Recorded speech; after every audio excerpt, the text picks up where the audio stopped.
नमस्कार, मी पंकजा गोपीनाथ मुंडे। मला मुख्यमंत्री देवेंद्रजी फडणवीस यांनी पर्यावरण आणि म्हणजे एन्व्हायरमेंट आणि क्लायमेट चेंज हा विभाग आणि तसेच पशुसंवर्धन हे मंत्रालय सोपवलेलं आहे।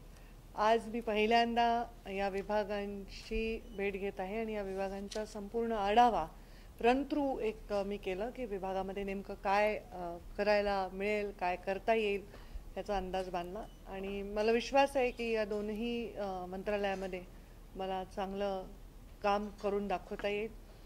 मागच्या वेळी मी ग्रामीण विकास, जलसंधारण, रोजगार हमी, महिला बालविकास ही मोठी खाती सांभाळली आहेत आणि आता हे जे खातं आहे हे भविष्यासाठी अत्यंत महत्त्वाचं आहे।